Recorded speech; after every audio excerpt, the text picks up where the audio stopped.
네, 이제 평안으로 인사하겠습니다. 주님의 평안 여러분과 함께 옆 사람과도 인사하겠습니다. 부드럽고 따뜻한 사람이 됩시다. 겸손한 사람이 됩시다. 날씨가 추워지니까 더 따뜻한 게 좋아지는 것 같습니다. 부드럽고 따뜻한 사람들과 함께 드리는 이 예배가 우리 마음과 영혼에 하나님 나라의 따뜻함을 전해주기를 소망합니다. 오늘은 2025년 1월 두 번째 주일이며 또한 주연절 첫 번째 주일이기도 합니다. 그리고 무엇보다 오늘은 주님의 세례 받으신 그날을 기념하는 주님의 수세 주일입니다. 예수님은 요단강에서 세례 요한에게 세례를 받으셨습니다. 그런데 세례라고 하는 것은 사실 우리의 죄를 씻는 의식과 같은 것이기에 우리가 세례를 받는 것은 너무나 당연하지만 예수님이 세례 받는 것은 너무나 이상하지요. 그럼에도 불구하고 예수님은 스스로 세례를 받기 위해 세례 요한에게 갑니다. 세례 요한은 처음에 그것을 거절합니다. 왜냐하면 자신이 감히 하나님의 아들에게 세례를 베풀 수 없었기 때문입니다. 그런데도 예수님은 그것을 강권하고 세례 요한은 받아들입니다. 왜냐하면 그것을 통해서 예수님께서 우리에게 보여주시고자 하는 것이 있었기 때문입니다. 여러분은 세례를 받으실 때 어떤 경험을 하셨습니까? 정말 하늘이 열리고 성령님이 비둘기같이 임하고 그리고 하나님의 음성이 들리시던가요? 아무도 없으신가 보군요. 저도 그렇습니다. 그런데 왜 예수님이 세례를 받으실 때는 그러한 일이 일어났는데 우리에겐 그러한 일이, 그런 기적 같은 환상이 아니면 경험이 없을까요? 우리가 어떤 예배의 예식과 또한 신앙적 의식을 행할 때 중요한 것이 있습니다. 우리가 성찬을 행할 때도 우리들이 성찬을 행하는 태도가 있어요. 그것은 그 성찬이, 우리가 받는 떡과 포도주가 진짜 예수님의 살과 예수님의 피라고 생각하고 먹는 신앙이 있어요. 그게 바로 천주교의 신앙입니다. 그래서 천주교에서는 성찬을 행하는데 떡을 이렇게 반으로 잘랐더니 주님의 피가 뚝뚝 떨어졌다. 뭐 이런 전설들이 있고요. 그렇게 피가 떨어진 그런 빵을 뭐 이렇게 보관해놨다 그런 이야기도 하던데요. 우리가 행하는 성찬은요, 주님이 제자들과 나눈 그 만찬을 기념하는 것입니다. 이 빵을 먹을 때 우리가 주님의 살과 또 우리가 잔을 받을 때 주님의 피로 깨끗하여지고 거룩하여지고 그리고 또한 하늘의 양식을 받아 먹음으로 우리의 영혼이 살아나는 것을 우리는 기억하고요. 그것을 기념하는 것입니다. 그것을 통해서 우리는 믿음의 고백을 드리고요. 믿음의 의미를 다시 한번 되새기는 것이고요. 그것을 함께 먹고 마신 우리가 한 형제여 한 가족 되었음을 확인하는 것입니다. 마찬가지로 오늘 세례도요. 예수님이 받은 세례를 기념하면서 우리가 세례 받는 것, 그 의미를 다시 한번 기념하고 기억하는 것입니다. 그런데 우리가 좀 혼란스러운 게 있죠. 그러면 세례 받으면 구원받는가 하는 거예요. 여러분은 세례를 받으셨습니까? 그럼 세례 받으면 구원받습니까? 그럼 우리나라에서 군대 갔다 온 사람들은 다 구원받아야 돼요. 군대 가면은 훈련소에서 어떻게 하죠? 진중 세례라고 그냥 교회 다니든 안 다니든 여러분 막 오늘 세례에 참여하실 분들 해가지고 웬만하면 다 세례를 줘요. 그런데 우리의 믿음은 어떤 것입니까? 우리의 구원은 오직 무엇으로 받죠? 예수 그리스도 십자가에 달려 죽으시고 부활하시고 승천하신 예수 그리스도를 믿는 믿음으로 구원받는다고 고백하지 않습니까? 그럼 세례라고 하는 것은 불필요합니까? 아니면 그것은 별개로 세례를 꼭 받아야만 구원받는 것입니까? 이것이 우리를 혼란스럽게 해요. 그런데 예수 그리스도를 주로 믿고 우리의 믿음이 있다면, 그리고 교회를 일정 기간 출석하고 나면 교회에서는 세례를 받으라고 하죠. 그 이유는 무엇일까요? 제임스 패커는 I want to be a Christian이라는 자신의 책에서 나는 그리스도인이 되기를 원한다라는 그의 책에서 자신의 세례 경험을 결혼식 또는 장례식, 생일 등으로 비유합니다. 그리스도와 결혼 예식, 즉 결혼 서약을 통해 서로 충성과 정절을 맹세하듯이 그리스도께 사랑과 충성을 맹세하고 그분과의 사랑의 관계로 진입하는 예식이다라는 것입니다. 사랑하지만 결혼식을 치러야 진짜 부부가 되어 함께 공식적으로 살 수 있게 된다는 의미예요. 즉 세례는요, 하나의 예식이라고 생각하시면 됩니다. 내가 예수 그리스도를 믿는 믿음으로 구원받지만 이 세례식을 통해서 정식으로 내가 예수님의 신부이고 예수님이 나의 신랑이고 나는 이제 공식적으로 예수님과 사랑하며 함께 살 수 있는 자격을 얻는 거예요. 그리고 무엇보다 그곳에 참여한 모든 사람들 앞에 그것을 공표하는 것입니다. 그래서 교회에서는 성도들의 숫자를 셀 때 제일 중요한 게 뭐냐면 세례 교인의 수예요. 기독교 인구를 우리가 통계를 낼 때 그냥 교회에 어쩌다 한번 나가는 사람을 다 세는 게 아니에요. 그 교회에서 세례 받은, 아니면 그 교회에 출석하는 세례 교인의 수를 이렇게 계수하도록 되어 있어요. 왜냐하면 세례 받는다고 하는 것은 우리가 구원받은 증거이기도 하지만 세례 자체가 구원은 아니기 때문에 우리가 세례 받았으니 내가 구원받았다라고 말할 수 없지만 세례를 받음으로 그의 믿음을 다시 한번 형제 자매들 앞에, 교회 앞에서 고백하고요. 그리고 공식적으로 이제 내가 하나님의 백성이 되었고, 그건 보이지 않지만 우리 교회의 일원으로서 정확하게 내가 소속되었음을 모든 사람들 앞에서 공표하는 시간이라는 것입니다. 그리고 이제 조금 더 내면적인 의미로 제임스 패커는요, 나의 자아의 죽음을 선언하는 장례식과 같은 것이다 라고 고백을 해요.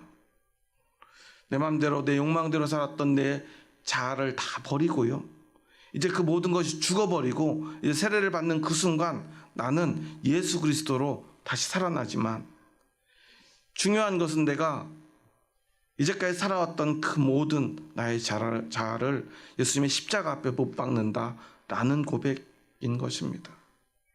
그래서 나의 욕심은 십자가에 못 박고 내 안에 오직 그리스도만이 사는 삶으로 진입하는 순간이다라고 고백하고 있습니다. 자신이 경험하고요, 신앙의 고백으로 그렇게 쓰고 있는 것입니다. 이제 우리가 세례의 의미를 바르게 알았으면 좋겠습니다. 세례라고 하는 것은 그것 자체로, 그것만으로 구원받는 것은 아니지만 그것을 통해서 모든 성도 앞에, 그리고 하나님 앞에 우리가 그의 백성이 되었음을, 그래서 교회의 성도가 되었음을 공표하는 순간임을, 그래서 세례받는 것은 너무나 중요한 것입니다. 그런데 그것의 영적 의미를 우리는 또한 기억해야 합니다. 예수 그리스도의 세례를 통해서 그것의 참된 의미가 무엇인지를 오늘 기억하며 가슴에 새겼으면 좋겠습니다. 첫째로 오늘 본문의 말씀에 보면요, 예수님이 세례 받으실 때 어떤 일이 벌어지죠? 다시 한번 21절 말씀 함께 읽어보겠습니다. 백성이 다 세례를 받을새 예수도 세례를 받으시고 기도하실 때 하늘이 열리며, 먼저 하늘이 열렸다는 것입니다. 세례라고 하는 것은 그래서 첫 번째 하늘이 열리는 사건입니다. 세례는 하늘의 문이 열리는 거예요. 그래야 우리가 그곳에 들어가고요, 그곳의 백성이 될 수 있다는 것입니다.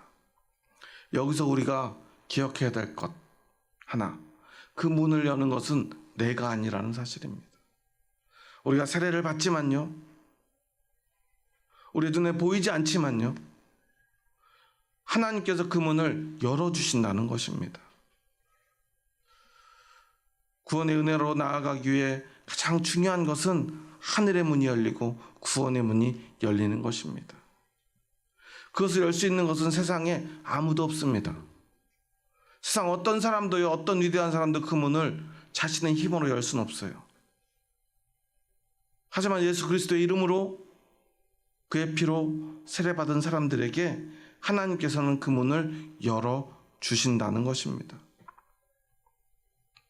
그리고 우리가 해야 될 일은 이제 그곳으로 들어가는 것입니다. 그것에 들어간다는 것은요, 우리가 하나님 나라의 백성이 된다는 거예요. 하나님 나라라고 하는 우리가 알지도 못하는 새로운 세상에서, 정말 신세계에서 우리가 살게 된다는 거예요. 그런데 그분을 우리가 열 수 없기에 그것을 우리는 은혜라고 부릅니다. 그래서 우리가 세례받을 때 우리는 그것을 은혜로 받는 것입니다. 목사가 성도들에게 세례를 베풀지만 목사가 하늘의 문을 열지는 못해요. 하늘의 문은 오직 하나님이 여십니다. 그러면 이제 문이 열렸으니 다 끝났을까요? 아니죠. 우리는 그곳으로 들어가야만 합니다.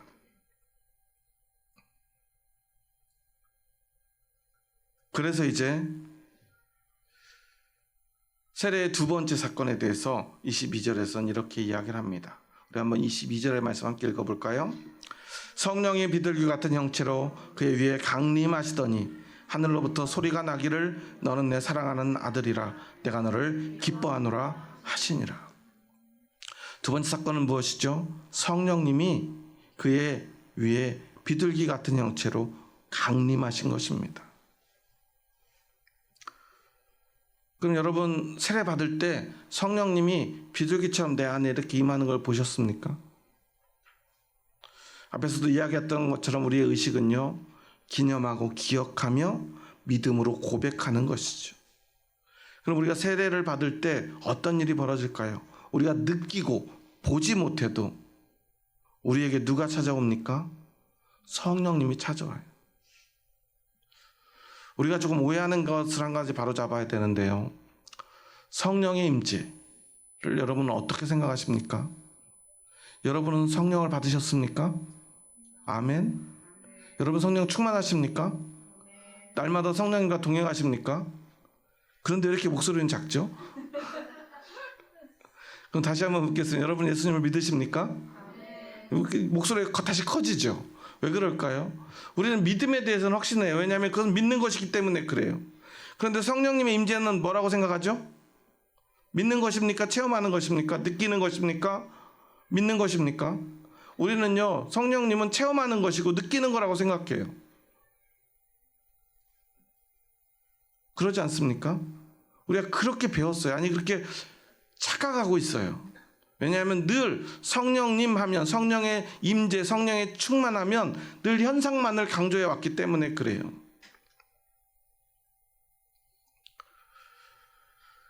여러분, 결혼해서 남편이나 아내와 함께 살면 어떤 일이 벌어지냐면요,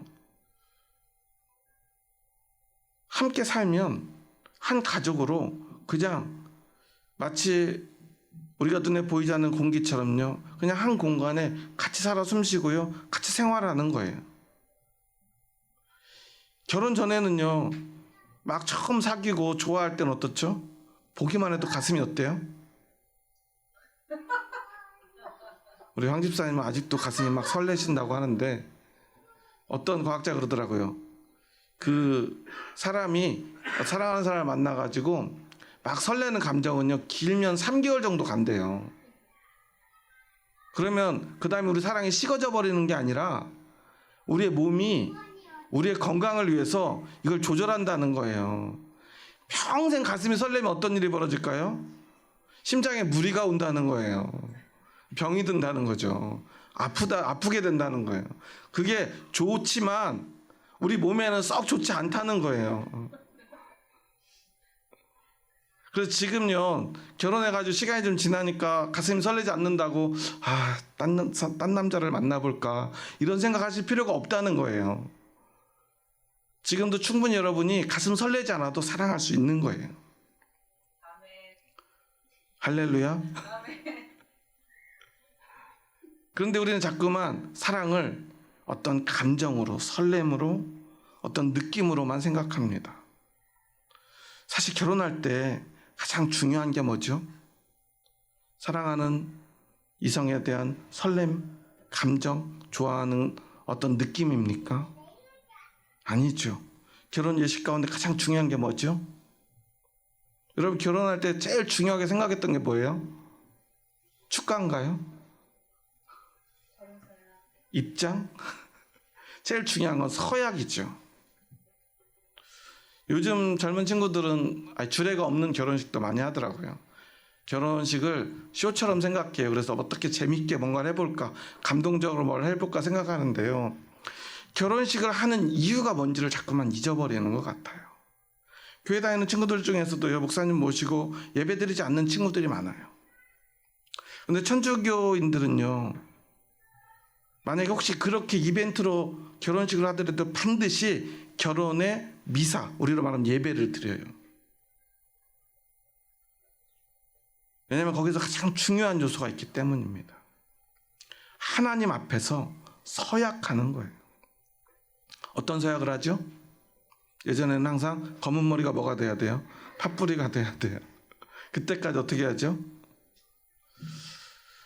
그 서약 가운데 가장 중요한 서약은 무슨 서약이냐면요, 서로가 마지막까지 서로에게 충성을 다하겠다라는 서약이에요. 물론 그렇게 말하진 않지만 내가 사랑하는 남편에게, 아내에게 마지막까지 믿음을 줄 수 있도록, 그 믿음을 잃어버리지 않을 수 있도록 최선을 다하겠다라는 고백을 하고 서약을 합니다. 사실 결혼식에서 제일 중요한 것은 어쩌면 사랑보다 그래서 그 믿음의 서약인 것입니다. 마찬가지로요, 성령님이 우리에게 임재하는 건요, 우리의 설렘이나 느낌이나 성령님이 임재함으로 말미암아 우리가 받게 되는 어떤 능력 따위가 아닙니다. 너무나 많은 사람들이 성령 하면 항상 뒤에 따라붙는 게 있어요. 뭐죠? 성령의 은사, 성령의 능력들입니다. 그래서 성령 충만하면 제일 먼저 생각하면 하는 게 우리가 방언 받았어? 예언할 수 있어? 병 고칠 수 있나? 이런 걸 얘기해요.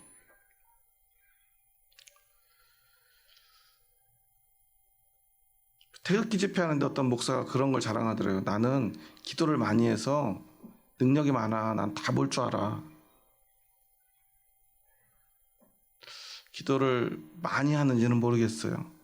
그래서 그런 걸 가지고 성령의 어떤 능력을 가지고 있는지는 모르겠지만 우리 신앙에서 진짜 중요한 건 그런 능력이 아닙니다. 성령이 임재하시는 이유는, 즉 앞에서 이야기한 대로 세례가 우리의 결혼, 하나님과 그리고 예수 그리스도와 우리가 혼인을 맺고 그 서약을 하는 의식이라면, 성령님이 우리에게 찾아온 이것, 성령님이 예수님에게 임한 이 기적은 어떤 의미이냐면 우리가 함께 살기 위한 서로에 대한 신뢰와 믿음을 이야기하는 것입니다. 그러니까 성령 충만한 사람은 어떤 삶을 살게 되는가를 우리는 먼저 깨달아야 돼요. 그래서 더 정확하게 말하면 성령과 관련해서는 우리는 성령의 은사보다 더 중요하게 여겨야 될 것이 성령의 열매인 것입니다. 성령님과 함께 살며 어떤 열매를 맺어갈 것인가. 즉 우리가 결혼해서 함께 살면서 자식을 몇이나 낳고 또 어떻게 키우고 함께 어떻게 살아갈 것인가. 그러니까 결혼 전에는 우리가 정말 가슴 설레고 뭔가 다 좋을 줄 알았는데 결혼해보니까 정작 어때요? 좋은 일이 많던가요? 힘든 일이 많던가요? 힘든 일이 훨씬 많죠. 왜냐하면 함께 살아가면서 해야 될 일들이, 함께 겪어내야 될 일들이, 함께 견뎌내야 될 일들이 더 많기 때문에 그래요. 그런데요, 그렇게 함께 견뎌내고 겪어낼 때는요, 그때 함께 했던 그 사람의 소중함을 우리는 잘 모르는 것 같아요. 저도 그랬던 것 같아요. 그냥 힘들다고 생각했어요. 결혼 생활은 왜 이렇게 힘들지? 왜 이렇게 어렵지? 왜 괴롭지? 그런데 제 아내가 갑자기 어느 날 떠나고 보니까요, 비로소 깨달아요. 그 괴롭고 힘든 순간이, 하지만 함께 할 수 있는 그 순간이 얼마나 소중한가 하는 것을 말이죠. 중요한 건요, 그 괴로움의 순간을 함께할 믿을 만한 사람이 내 곁에 있느냐 없느냐 하는 문제입니다. 그래서 성령님께서는요, 예수님에게 임하셨던 거예요. 함께 하겠노라고. 그래서 예수님의 공생애는요, 성령님과 함께하는 사역이었던 것입니다. 우리도 마찬가지예요. 성령님이 임하시면요, 막 갑자기 능력이 생겨서요, 무슨 슈퍼맨이 되고요, 원더우먼이 되고요. 요즘 친구들은 원더우먼 잘 모르나요? 막 어벤져스가 되는 게 아니라, 그 어려운 순간에 성령님이 나와 함께 해주시겠다는 뭘까요? 약속이에요. 우리는 그 약속을 믿는 것입니다. 그래서 우리는요, 예수 그리스도를 믿고 구원받으면 구원의 증표로 성령의 임재가 우리 안에 있다는 그 믿음으로 오늘을 살아가야 됩니다. 성령님과 함께 사는 것입니다. 성령님을 우리가 능력을 주는 어떤 자판기처럼 생각해서는 안 돼요. 분명하게도 성령님은요, 삼위일체 하나님의 한 위격으로서 온전한 하나님이십니다. 성령이 나와 함께 한다는 건요, 하나님이 나와 함께 하시는 거예요. 오늘도 여러분은 성령님과 함께 하시고, 성령님과 함께 교회로 오시고요, 성령님과 함께 오늘 예배를 드리고요, 성령님과 함께 오늘 예배가 끝나면 함께 식사도 하실 거고요, 그리고 집에 돌아가서도요, 일주일간 성령님과 함께 살게 될 것입니다. 그것이 좋을 때도 있고요, 나쁠 때도 있을 것입니다. 하지만 중요한 건 그 모든 순간에 나와 함께하는 그 존재가 있다는 그 사실을 우리가 기억하는 것입니다. 그리고 그렇게 우리와 함께 하시는 성령님께서 하나님의 음성을 들려줍니다. 뭐라고 말씀하시죠? 우리 한번 그 부분만 읽어볼까요? 너는 내 사랑하는 아들이라, 내가 너를 기뻐하노라 하시니라.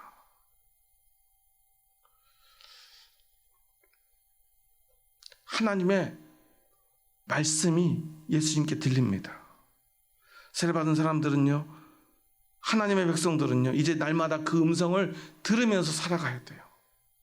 아니, 더 정확히 말하면 우리가 그 음성을 날마다 들을 수 있는 권리를 가지게 됩니다. 내가 너를 사랑한다. 내가 너를 기뻐한다. 너는 내 사랑하는 아들이다. 너는 내 사랑하는 딸이다. 내가 너를 사랑한다.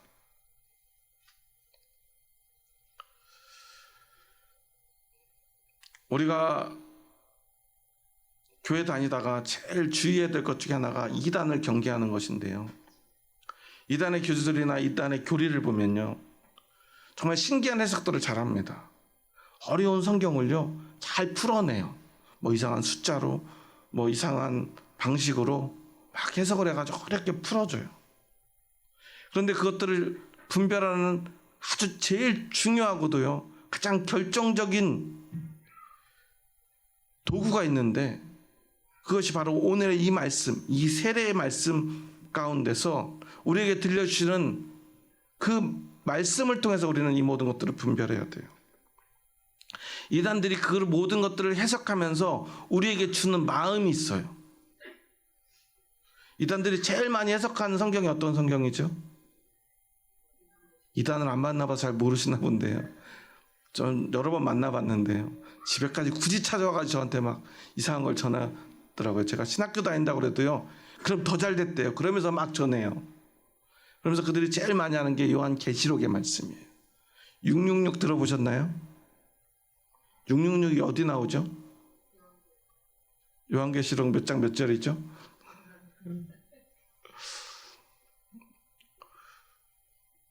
그런 말씀을 들으면, 그런 이야기를 들으면 우리의 마음에 어떤 마음이 들어와요? 두려움이 찾아와요.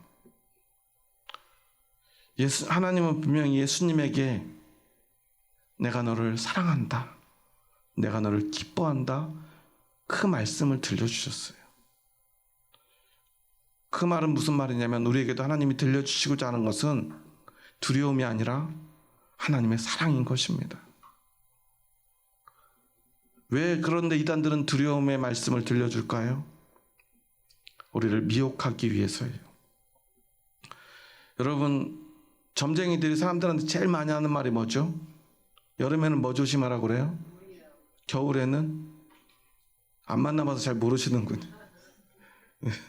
그렇죠. 불 조심하고 길 조심하고. 점쟁이들은 존댓말로 해요, 반말로 해요? 오징어 게임 보신 분들은 거기에 등장한 그 무당이 계속 반말로 하니까 한 할머니가 쟤는 왜 계속 반말이야? 그러죠. 반말하는 이유가 있어요. 왜냐하면 두려움을 줘야 되기 때문에 그래요. 압도해야 되기 때문에. 두려움을 줘야 되기 때문에. 사람들은 마음이 움츠러들고요, 그 앞에서 작아지고요, 그 말 앞에서 두려움을 느끼기 때문에 뭘 갖다 바쳐요? 돈을 갖다 바쳐요. 이단도 똑같습니다. 악한 영들은 우리에게 반드시 두려움을 줘요. 그것은 진리가 아니기 때문에 그래요. 하나님이 우리에게 주신 것은 두려움을 줘서 뭔가 열심히 하라고 일시키고요, 돈 많이 걷어들이기 위함이 아니라 우리를 용서하시고 사랑하시고 함께 살기 위함, 즉 복음을 위함입니다. 오직 우리는 그것만을 기억해야 됩니다. 우리가 살아갈 하나님 나라의 그 세상은 오직 하나님의 사랑만, 하나님의 용서만, 하나님의 위로만, 하나님이 주는 기쁨만 가득한 세상임을 우리는 기억해야 합니다.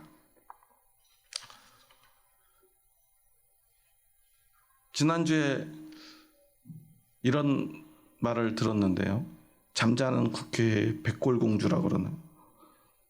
저는 우연히 그 기자회견을 실시간으로 들었는데요.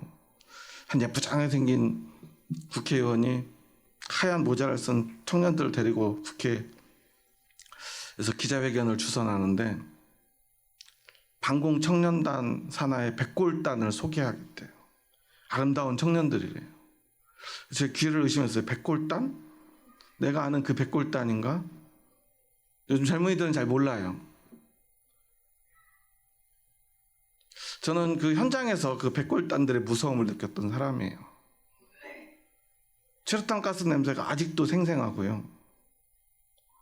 선후배들이 막 백골단에게 끌려가는 모습을 두 눈으로 봤던 사람이에요.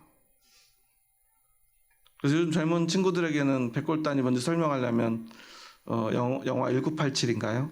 영화를 보면 그 주인공들을 잡아가는 청청 패션, 네, 머리에는 완전 하얗진 않지만 하얀 헬멧을 쓰고요, 몽둥이를 하나 들고, 그리고 데모대를 진압했던 그 사법경찰들, 그들이 백골단이죠. 과거의 그 트라우마를 다시 불러일으켰던 순간이었어요. 오죽하면은 과거에 그렇게 백골단에게 희생된 한 아버지가 나와서 기자회견을 하더라고요. 백골단이 나온다면 자신의 가족들이, 자신의 아들, 손자, 며느리까지 다 데리고 와서 내가 맡겠다고, 또 다시 내 아들처럼 백골단에게 맞아 죽는 그런 사람이 이 땅에 없도록 우리가 대신 죽겠다고 그런 기자회견을 하는 걸 봤어요. 이 나라를요, 수십 년 퇴보시키려는 사람들이 있는 것 같아요. 너무 마음이 아픕니다. 이 나라가 어떤 나라입니까? 세계에서 가장 가난한 나라들조차 불쌍하게 여겼던 나라 아니에요? 과거에는요, 우리나라 전쟁이 터지니까요, 에티오피아 같은 나라가 우리나라를 도왔지 않습니까? 지금 세상에서 제일 가난한 나라 중에 하나가 에티오피아잖아요. 그때 한국은요, 그 나라보다 더 불쌍하고요, 더 가난한 나라였어요. 얼마 전에 한 탈북한 북한의 과학자가 이런 말을 하더라고요. 자기는 그 북한에서도 상위 1% 안에 드는, 보통 20대가 되면 다 북한은 10년 넘게 10년씩 군대를 가야 되는, 자기는 군대도 안 갔대요. 공부를 잘해서. 그래서 과학자가 됐는데 어떤 과학자가 될까? 이 나라에 제일 필요한 게 뭘까? 아, 내가 농업 과학자가 돼서 우리나라 국민들을 잘 먹고 잘 살게 해줘야 되겠다. 그래가지고 자기가 자원해가지고 다른 쪽으로 갈 수 있었는데 이 종자를 연구하는 과학자가 됐대요. 근데요, 지금까지 너무나 자신의 나라 너무 가난하고요. 한국에 딱 왔는데, 한국에 가기 위해서 탈북을 하는데요, 맨몸으로 강 속에서 3일을 수영을 해가지고, 자기가 뭐 중국으로 러시아로, 그때는 소련이었죠. 소련으로 이렇게 갔는데 거기서 선교사를 처음 소개받고 만나게 됐는데, 자기 갑자기 가니까 선교사가 먹을 게 없다면서 라면을 끓여가지고 계란까지 넣어서 주면서 이렇게 말하더래요. 아유, 귀한 손님 오셨는데 이런 걸 줘서 미안하다고. 자기는 라면을 그때 처음 받고 그렇게 빨갛게 양념되어 있는 라면을 막 냄새가 맡아도 너무 맛있어 보이더래요. 계란까지 넣어서 주는데, 계란을요 볼 수가 없는 북한에서, 북한은 축산이 완전히 망해버렸대요. 그래서 우리는 뭐 무슨 농업 기술이 부족한가 그랬더니 그게 아니라, 축산업이라고 하는 건 사람이 먹을 것이 있고 그걸 먹을 게 남아야만 할 수 있는 산업인데, 사람 먹을 것도 없는데 어떻게 짐승을 먹이냐는 거예요. 그래서 계란은 볼 수가 없대요. 그런데 이게 누추한 음식, 가난한 대학생들이나 먹을 거 없는 사람들이나 먹는 음식이라고 얘기하는, 자기는 너무 충격을 받았대요. 지금도 제일 좋아하는 음식이래요.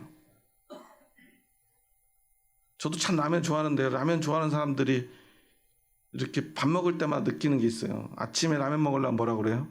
아침부터 무슨 라면이라고 그래요. 점심에 라면 먹으려고 그러면 뭐라 그래요? 점심에 라면 먹으면 되겠냐고 그래요. 저녁에 먹으려고 그러면 어떻게 뭐라 그래요? 저녁에 라면 먹으면 얼굴 부어 살쪄. 언제 먹어야 돼요? 간식으로 먹어야 되나요? 한국에 오니까요, 식당에 갔더니요, 저희가 식당에서, 한국 식당에서요, 우주를 발견했대요. 밥을 먹고 나오는데 한쪽에 뭐가 이렇게 잘 포장돼서 뭔가 봤더니 이쑤시개가 하나씩 낱개로 포장되어 있더래요.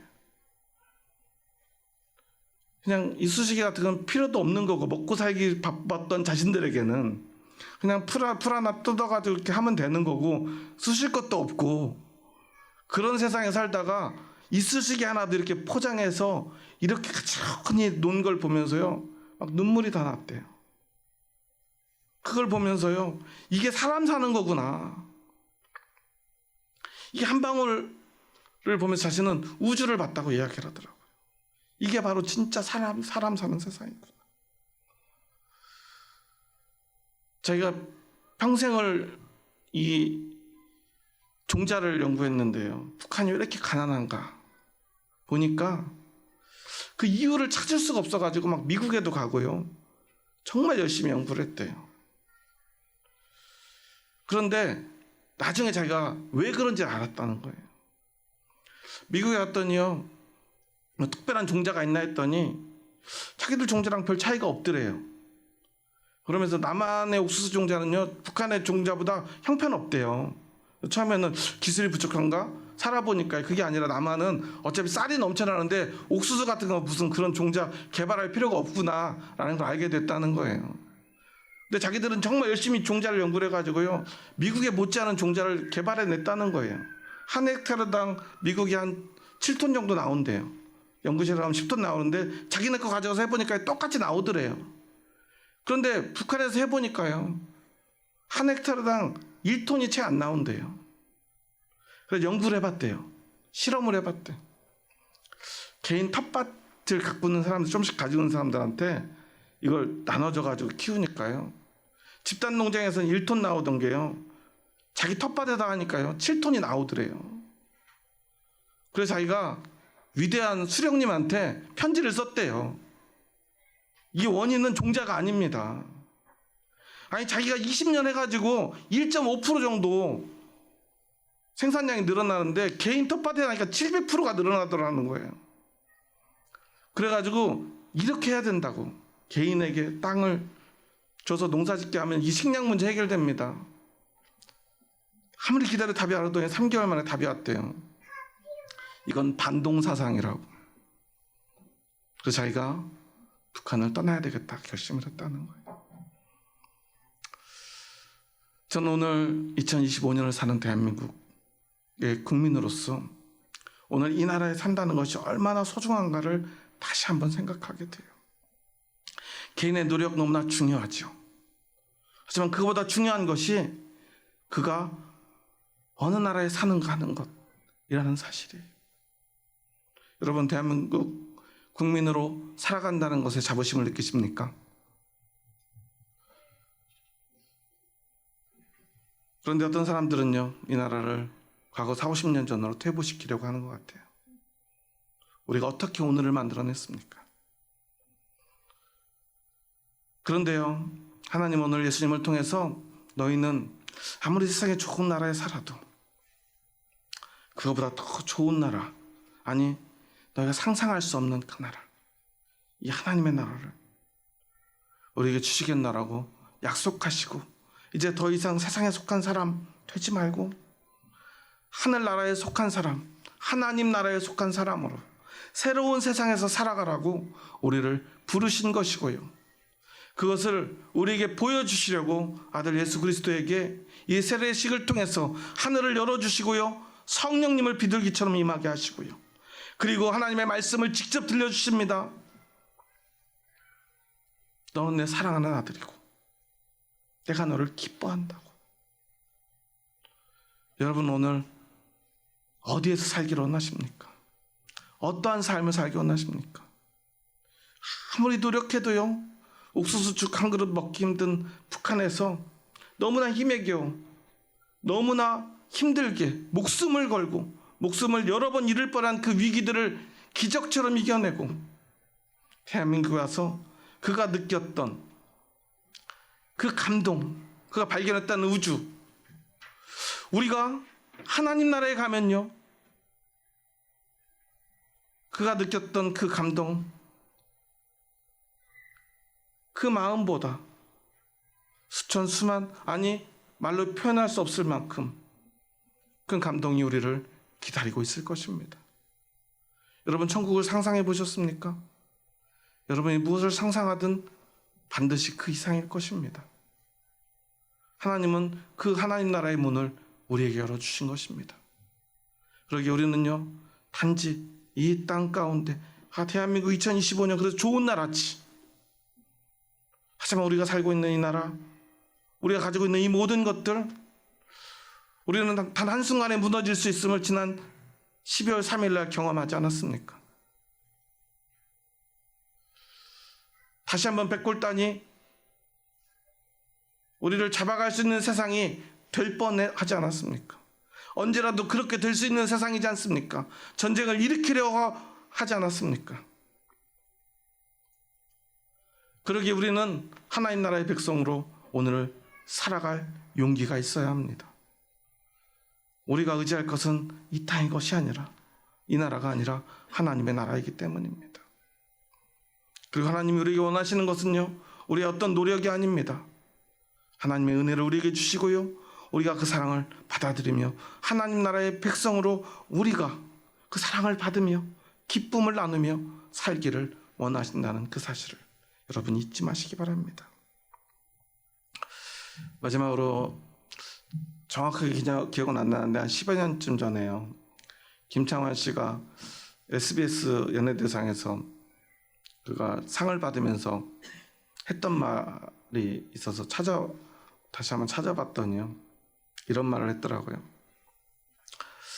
새해에 특별한 기대를 걸지 않겠습니다. 새해를 마치 처음 태양이 뜨는 것처럼 맞지 않겠습니다. 새해에 갑자기 내가 착한 사람이 된다거나 새로운 깨달음을 얻었다는 망상도 접겠습니다. 새해에는 돈을 많이 번다든가 갑자기 건강이 넘치길 바라는 터무니없는 꿈을 꾸지 않겠습니다. 다만 새해에는 잘 보고 듣고 말하겠습니다. 대본도 잘 외우겠습니다. 그러고 인사를 하더라고요. 어렴풋이 기억이 나서 찾아보니까요, 참 의미 있는 말이라고 생각이 들어요. 오늘 새해 두 번째 주일 예배인데요, 새해 우리는 많은 꿈을 꿉니다. 새해는 더 열심히 살아서 꼭 성공하리라 우리는 다짐합니다. 하지만 하나님이 우리에게 원하시는 것은요, 우리 열심이 아닙니다. 우리의 성공도 아닙니다. 우리가 하나님 나라의 백성으로서 그 자격을, 그 사랑을, 그 기쁨을 누리며 오늘을 행복하게 살기를 주님은 원하십니다. 단지 우리가 해야 될 것은요, 주님을 잘 바라보고요, 주님의 음성을 잘 듣고요, 우리도 주님께 사랑한다고 말하는 것 뿐이지 않을까요? 올 2025년에는요, 그렇게 우리가 하나님 나라의 백성으로서 이 땅이 아니라, 오늘 삶의 질고가 아니라 하나님 나라의 소망을 바라보며 그 새로운 세상에서 하나님 나라의 사랑으로 가득 찬 삶을 살고요, 하나님 우리에게 주시는 그 기쁨으로 가득 찬 삶을 살아갔으면 좋겠습니다. 너무 많은 것 하려 하지 말고요, 오늘 주님 바라보며 주님 음성 듣고 주님께 사랑한다고 고백하며 올 한 해는 우리가 그렇게 기쁘게 살았으면 좋겠습니다. 세상에 많은 문제가 있지만 그것에 우리가 마음 다 뺏기지 말고요, 하나님 바라보며 하나님이 주신 그 축복을 누리며 살아가는 저와 여러분 될 수 있기를 주님의 이름으로 축원합니다. 시간이 좀 지났지만 그리고 마지막으로 우리 함께 잠깐 인사 나누고 오늘 말씀을 마쳤으면 좋겠습니다. 한번 옆 사람 보면서 이렇게 한번 고백해 볼까요? 우리는 세례받은 사람들입니다. 우리는 하나님 나라의 백성입니다.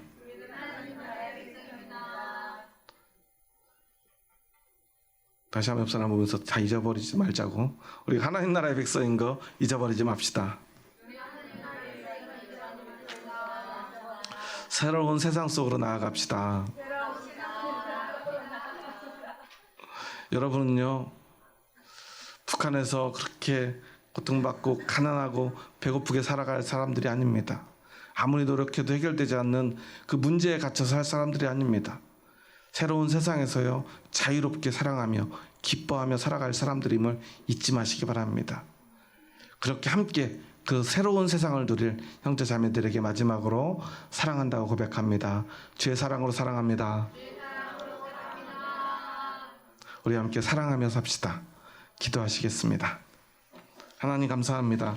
저희 부족하고 연약한 자들 사랑하셔서 저희들을 주님의 뜻 가운데로 부르시고 하늘의 문을 열어주시고 성령님께서 직접 우리에게 찾아오시고 우리와 함께 살아주시고 그리고 하나님의 그 사랑의 음성을 들려주시니 감사합니다.